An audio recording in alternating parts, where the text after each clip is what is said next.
네, 그동안 잘 지냈습니까? 오늘은 두 번째 시간 가족의 생활에 대해서 공부하도록 하겠습니다. 남은 여름방학도 안전하고 건강하고 또 의미 있는 시간을 갖기 바랍니다. 네, 오늘 배울 내용은요, 맛있는 식사와 섬유라고 정해봤습니다. 첫째, 식생활이고요. 두 번째는 옷의 기능과 섬유입니다. 네, 학습 목표입니다. 식단 작성과 식품 선택 방법을 알 수 있다. 두 번째는 옷의 기능과 섬유에 대해서 설명할 수 있다라고 정했습니다. 네, 식단의 정의와 식단 작성 시 고려할 사항을 알아보도록 하겠습니다. 식단이라고 하는 것은 매 끼 식사 내용을 구체적으로 계획한 것을 말합니다. 식단 작성 시 고려해야 할 네 가지에 대해서 말씀드리겠습니다. 첫째, 영양면입니다. 우리가 편식에 반대되는 그와 같은 측면입니다. 즉, 영양을 골고루 섭취할 수 있는 식단이어야 된다. 두 번째는 경제면입니다. 똑같은 생활비 내에서요, 제철 식품을 이용한다거나 또는 대체 식품을 활용하는 방법입니다. 제철 식품이라고 하는 것은 그 가을이나 봄 또는 여름, 겨울 그 제철에 나는 식품은 시장에서 싼 가격에 구입할 수 있으니까 경제적인 측면에서 효과적이라는 겁니다. 대체 식품은 다른 식품을 활용해서 동일한 영양을 얻을 수 있는 것들을 말하죠. 예를 들어서 뭐 소고기나 돼지고기 대신에 뭐 콩이나 두부를 먹는 것을 말합니다. 세 번째는 능률면입니다. 능률이라고 하는 것은 조리 시간을 말합니다. 네 번째는 기호면입니다. 이왕이면 가족들의 입맛이라든가 취향을 고려한 식단이어야 한다, 이런 얘기입니다. 네, 앞에서 식단 작성 시에 영양면을 강조했었죠. 즉 1군에서 5군까지 골고루 식단에 잘 조화가 있어야 된다, 그런 얘기입니다. 식품 구성탑을 수업 시간에 질문하게 되면 어려워하고 많이 틀리던데요. 식품 구성탑의 구조를 이해를 못해서 그럽니다. 식품 구성탑은 피라미드 구조입니다. 밑단으로 올수록 넓이가 넓죠. 그 말은 밑단으로 올수록 섭취 횟수와 양이 많다라는 겁니다. 각 식품군에 대한 것도 꼭 알아두셔야 되는데, 1군이라고 하는 것은 오곡 식품을 말합니다. 즉 쌀, 보리, 밀, 조, 수수, 그 외에 감자나 고구마 같은 전분류, 즉 녹말 종류죠. 즉 2군 식품은 반찬이 될 만한 것들이죠. 즉 김치를 담을 수 있는 것들 또는 샐러드를 만들어 먹을 수 있는 채소나 과일 종류를 말합니다. 제3군 식품은 고기와 생선류를 말합니다. 제4군 식품은 우유나 우유로 만들어진 치즈나 요구르트. 제5군 식품은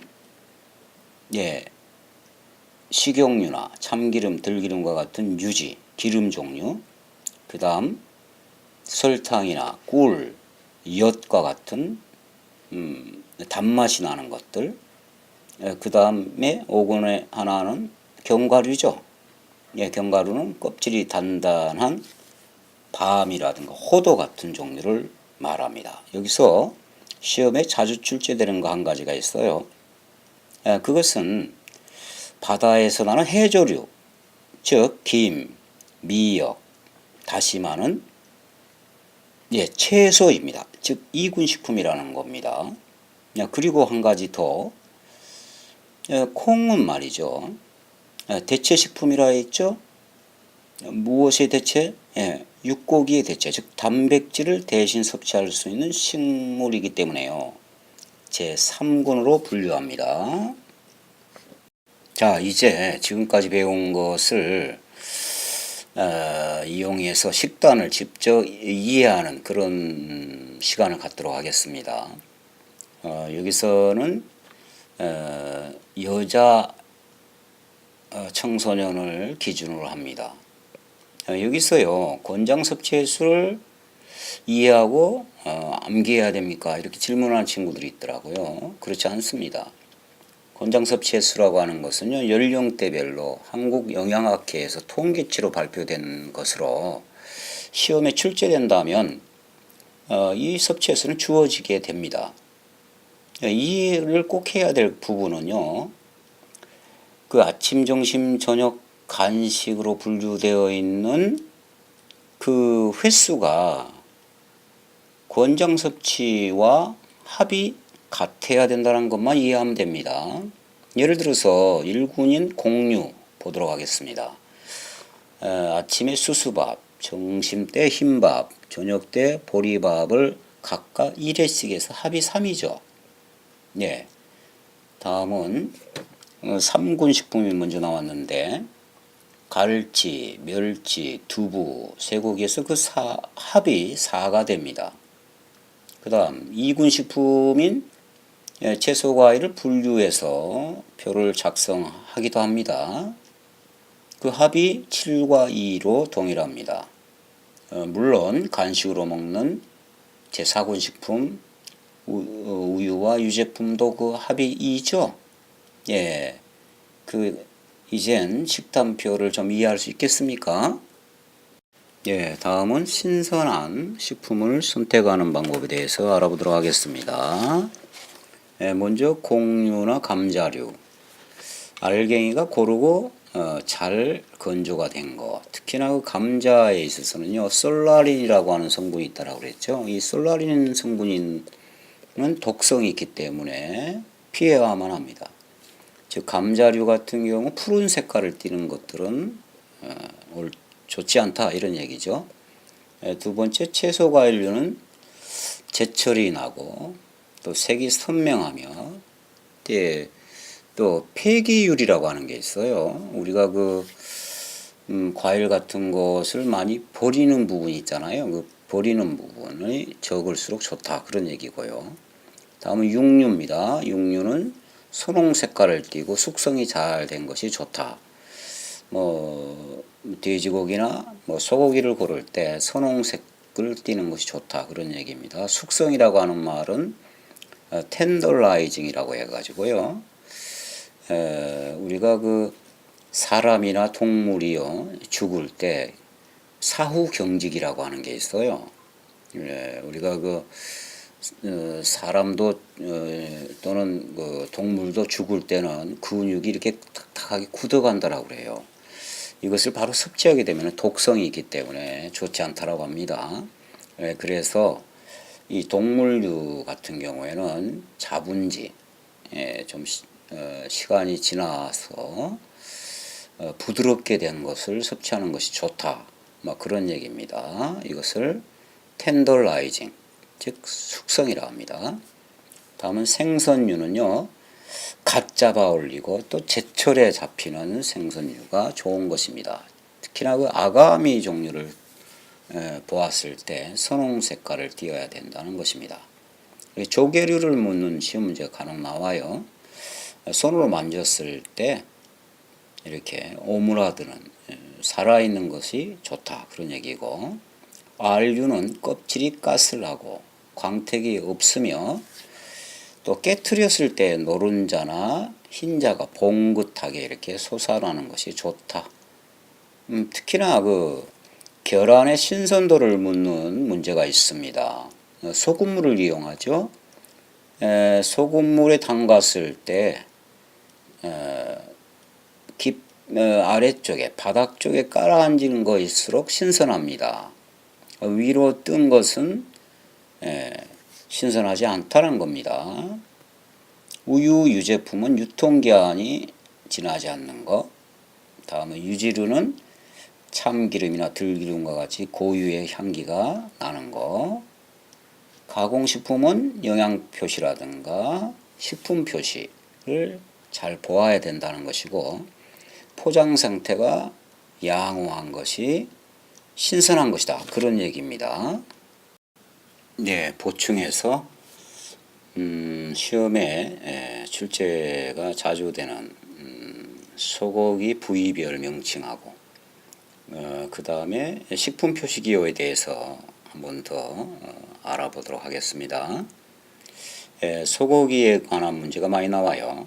그 부위별 명칭을 좀 알아두셨으면 합니다. 다 할 필요는 없고 그 양지, 그 배 밑쪽, 그 다음에 그 사태라고 하는 뒷 장단지 부분, 그 다음에 우둔이라고 하죠. 둔이라고 하는 것은 엉덩이를 말해요. 그 다음에 등심 있죠. 그 갈비, 이로서 우수한 것. 그 다음에 안심. 그 다음에 그 채끝살이라고 하는 거 있어요. 이것 좀 알아두시기 바랍니다. 그리고 그 다 할 필요는 없는데 부위별 그 조리 방법, 국이나 편육으로 이용되는 부분은 양지나 사태, 갈비, 앞다리, 구이로 이용되는 것들, 안심이나 등심, 찜으로 이용되는 것들은 양지나 사태, 갈비 종류, 조림 종류는 설도, 우둔, 앞다리 부분을 말합니다. 다음은 식품 표시기호. 요거 변형돼서요. 시험에 출제가 많이 됩니다. 유기농산물이라고 해서 우리가 유해한 농약을 많이 사용하지 않는 그와 같은 농산물을 말합니다. 그 다음에 물레방아 모양으로 되어 있네요. 한국 정통식품의 품질 허가를 받는 것들이에요. 식혜라든가 이런 것들 말하는 거죠. 다음 가공식품 기호. 가공식품에서 특히나 연제식품과 훈제식품 구분해야 됩니다. 연제라고 하는 것은 갈 연자를 사용하는 거예요. 갈아서 만들어지는 것들. 그 다음에 훈제라고 하는 것은 김을 쏘여 가지고 만들어지는 소시지 종류라든가 이런 것들을 말합니다. 또 레토르트 식품이라고 하는 거 있죠. 죽 모양으로 생긴 것들.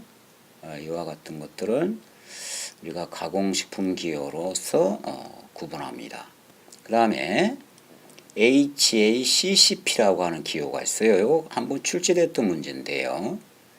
말 그대로 이해 요소 중점 관리 식품군을 말합니다. 그 다음에 우수 농수산물 인증 마크가 있죠. 여기서 소개하는 식품 기호는 보통 응용을 해가지고 많이 출제되니까 특징을 잡아야 돼요. 유기농 식품 같은 경우에 그린 색깔이 들어간다는 거, 그다음 물레방아, 그 다음에 우수 농수산물 같은 경우에는 영어로 어그리컬처라고 할지 농업을, 그지? 그다음 A자가 들어가는 거, 저거 주의하면서 자 눈에 익히도록 합니다. 자 이제는 의복에 대해서 알아보도록 하겠습니다. 먼저 의복의 기능, 크게 두 가지로 나누는데 좌측에 있는 것은 신체 보호 기능, 우측에 있는 것은 개성의 표현입니다. 먼저 신체 보호 기능은 피부를 청결하게 해주고요. 체온 조절, 신체 보호, 능률 향상입니다. 예를 들어서 소방관 아저씨들이 입게 되는 여러 가지 보호 장구들은 신체 보호 기능이 있죠. 그 다음에 운동선수가 입게 되는 운동복은 능률을 향상시키는 거죠. 예를 들어서 아이스하키 선수라든가 또는 축구 선수들이 바람의 저항을 갖다가 적게 받는 운동복이라든가 축구화 같은 것을 말해요. 다음은 개성에 표현할 수가 있는 것들에는 소속을 표현한다거나 의례를 표현한다거나 장식을 표현한다거나 개성의 표현 같은 것들이 표현의 기능에 속하겠습니다. 예를 들어서 학생이 입는 학생복은 소속을 표현하는 것이죠. 결혼식이나 장례식 때 입게 되는 옷들은 의례의 표현이고요. 각종 장신구들도 옷의 기능의 하나인데 개성의 표현이다. 또는 장식의 표현이다 이렇게 얘기합니다. 또는 캐주얼 복장들, 우리가 자유복이라고 합니까? 이와 같은 것들은 옷의 기능 중에서 표현의 기능에 속한다. 이런 얘기입니다. 예, 뭐 좀 이번 가족의 생활 파트가 좀 분량이 많아요. 그런데 쌤이 말씀드렸듯이 핵심만 시험에 출제될 만한 것만 쌤이 선택을 하여 강의를 작성했어요. 특히나 이 표 있잖아요. 이번 그 옷의 기능과 그 다음에 그 섬유에 있어서 가장 중요한 포인트입니다. 꼭 기억하시기 바랍니다. 먼저 그 제조 과정을 좀 알아야 됩니다. 시험에 자주 출제됩니다. 자, 원료를 가지고 먼저 실을 만듭니다. 이 실을 가지고 천을 만들죠. 원료를 가지고 실을 만드는 방법에는 방사와 방적이 있습니다. 방사라고 하는 것은요, 그 원료를 예를 들어서 플라스틱이라든가 또는 목재 펄프 같은 것을 원액 상태에서 구멍이 둥글둥글하게 뚫어져 있는 방사구에다가 이렇게 밀어넣게 됩니다. 그러면 실 같은 국수 모양으로 이렇게 나오겠죠? 이것을 방사라고 합니다. 다음은 방적에 의한 실의 제조 방법은요, 이 목화 섬유 알죠, 여러분? 이 그림처럼 목화 섬유를 이용해 가지고 물레를 자 가지고 실을 만드는 것을 말합니다. 이 적자가 잤다라고 하는 거예요. 무엇을 잤다, 물레를 잤다 이런 말 하죠. 방적. 실을 가지고 천을 만드는 방법도 두 가지가 있어요. 그림처럼 배트를 이용해 가지고 C줄과 날줄을, 가로줄과 세로줄을 엮어 가지고 천을 만드는 것을 재직. 그런 거 하면은 뜨개질 모양으로 해 가지고 천을 만드는 것을 편성이라고 합니다. 다시 한번 정리합니다. 원료를 가지고 실을 만드는 방법은 방사와 방적이 있고, 실을 가지고 천을 만드는 방법은 재직과 편성이 있다라는 거 기억하시기 바랍니다. 자, 다음은 섬유의 종류에 대해서 알아보도록 하겠습니다. 천연섬유와 인조섬유가 있다. 천연섬유에는 식물성과 동물성 섬유가 있는데, 식물성 섬유에는 면과 마, 면은 목화, 마는 마식물에서 얻습니다. 견과 모는 동물성인데, 견이라고 하는 것은 명주를 말해요. 누에고추에서 얻어지는 섬유. 모는 토록모자를 써서 동물의 털에서 얻어지는 섬유입니다.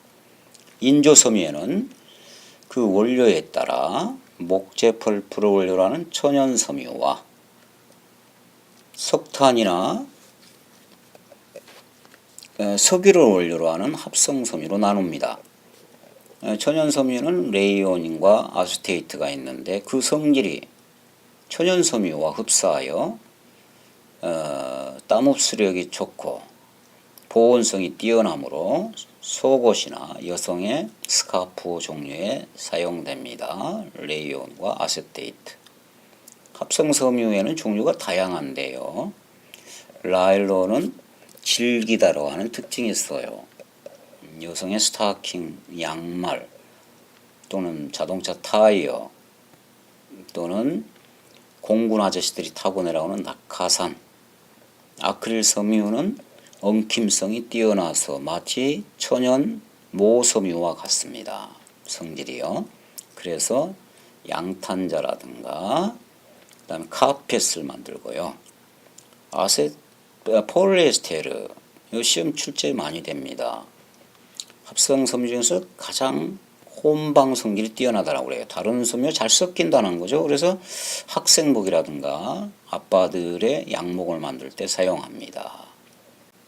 옷감의 종류에 대한 문제가 출제되기도 하는데 보통 그 부직포와 펠트에 관한 문제가 나와요. 부직포라고 하는 것은 우리가 그 여러분들 학생복, 남학생들 학생복의 어깨 부분에 있는 뽕이라고 하지. 또 여성들의 브래지어라고 하나요? 그 부분에 이렇게 뽀송뽀송함, 곳에 들어가는 것을 부직포라 그래요. 이 부직포의 용도는 그 병원에서 우리가 인조 소음 있죠. 소음 종류 또는 아이들의 그 기저귀 종류에 사용돼요. 다음 펠트라고 하는 게 있어요. 이 펠트도 시험 문제 많이 나와요. 마치 그 우리가 털 있잖아요. 털 같은 것을 이렇게 압착을 해가지고 천으로 만들어 놓은 것을 펠트라고 그래요. 보통 그 우리가 그 겨울철 외투라든가 장갑 안쪽에 그 뽀송뽀송한 털 모양 있잖아요. 이걸 펠트라고 그래요. 다음 편성물은 우리가 그 뜨개질 할 때 사용하는 것들을 편성물이라고, 직물이라고 하는 것은 씨줄과 날줄을 배틀로 짜서 만들어지는 천을 직물이라고 그래요.